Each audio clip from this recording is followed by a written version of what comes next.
ابرو گوندش انگار قرار نیست روی خوش زندگی رو ببینه. خبر داغ و شوکه کننده از ابرو گوندش رو امشب از سلوی سودا بشنوید. دختر و پسر رو به سلوی سودا خیلی خوش اومدید. اگر به اخبار ویژه سلبریتی ترکی علاقه‌مندید حتما کانال رو سابسکرایب کرده و ویدیوها رو همراهی کنید.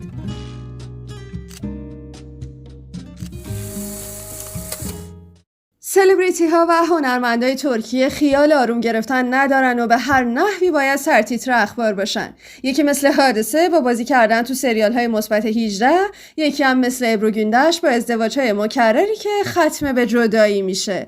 بله درست شنیدی، متاسفانه ابرو زندگی مشترکش بازم به بنبست خورده. طبق اخبار موثق نشریه‌های ترکیه و البته منابع غیررسمی که ارتباط نزدیکتری با ابرو و زندگی مشترکش دارن، گفته شده ابرو همسر چهارمش یعنی مورات عثمان özdemir رو از خونشون بیرون کرده. مورات عثمان özdemir یا به صورت کوتاه مورات özdemir یک بیزینسمن و سرمایه‌دار و چهره شناخته شده ترکیه هست. اوایل همین سال میلادی طی یک مراسم خیلی خصوصی در دبی با ابرو گوندش ازدواج کرد.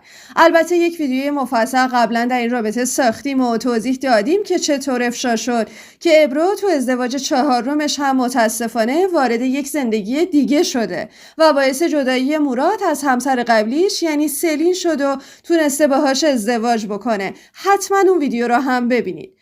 ابرو و مورات در ظاهر خیلی عاشقانه و هیجانی وارد زندگی مشترک جدیدشون شدن و جالب اینجاست که خونه تو دبی خریدن و تصمیم گرفتن که ساکن دبی بشن. ابرو هم برای برگزاری کنسرتاش در ترکیه گاهن تو رفت آمد بود. حالا خبر موثق رسیده که این زوج به اختلاف شدیدی برخوردن و ابرو همسرش رو از خونه بیرون انداخته. اختلافی که قراره منجر به جدایی بشه. جالبه که همین اواخر دمت اکالین که دوست صمیمی ابرو گوندش هست توی برنامه حضور پیدا کرد و وقتی کارشناسان برنامه ازش پرسیدن خبرهایی از زندگی ابرو رسیده، آیا به مشکلی برخوردن، دمت انکار کرد و گفت نه مشکلی ندارن.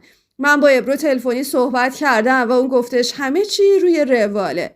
البته خب دمت دوست نزدیک ابرو هست و به نحوی خواسته رازدار باشه و این طبیعیه. حالا برسیم به علت اختلاف این زوج که ممکنه واقعا باعث جداییشون بشه. به گفته رسانه‌های ترکیه 2 علت داره. یکی این که اختلافای ابرو و مورات به خاطر عدم تحمل مشهور و محبوبیت ابرو از طرف همسرشه، یا به عبارتی مورات از سبک زندگی و اصطلاحاً پاپولار بودن ابرو دل خوشی نداره. و جالبه که همه افرادی که با آدم‌های معروف ازدواج میکنن از قبل کاملا به این موضوع آگاه هستن ولی بعداً باز هم به مشکل برمیخورن.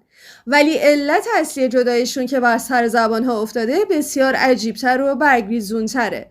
گفته شده مورات که میلیونر شناخته شده ترکیه هست از میزان خرج و مخارجی که ابرو برای اون میتراشه به شدت شاکیه و اعلام کرده که از پس هزینه‌های سنگین ابرو بر نمیاد. خیلی عجیبه نه؟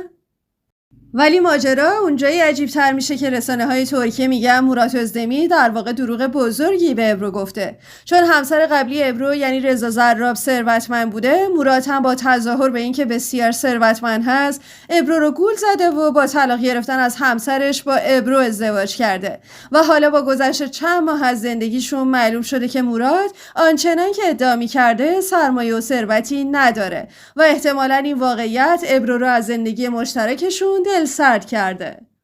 جالبه که نشریه‌های ترکیه ادعا میکنن که ما مطمئن بودیم این ازدواج به 1 سال هم نمیرسه که ختم به جدایی میشه و توی یکی از برنامه‌ها علنا این موضوع مطرح شد که همسر قبلی مورات هنگام ازدواج ابرو و مورات پستی منتشر کرده بود و نوشته بود که خواهرم ابرو، امیدوارم هر بلایی سر من آوردی و همسرم رو ازم گرفتی خودت اینها رو تجربه نکنی.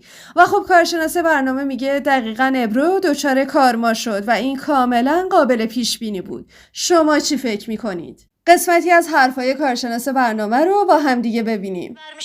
Ama buna karma derler. Selin Kabaklı ile bu ilişkinin bitiş halleri, Selin Kabaklı'nın söylediği şeyler geldi, döndü, dolaştı, Ebru Gündeş'i vurdu. Ne demişti Selin Kabaklı?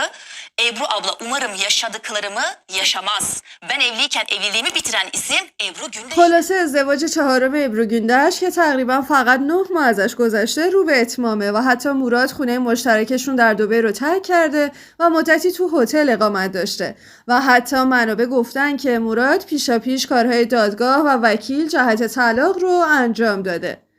خب این هم از ویدیوی امشبمون که البته خبر شوک برانگیزی بود. نظر شما در ارتباط با ابرو گندش و ازدواج‌های مکررش چیه؟ حتما برامون بنویسید. متشکرم که همراهمون هستید. مراقب خودتون باشید. خدافظ.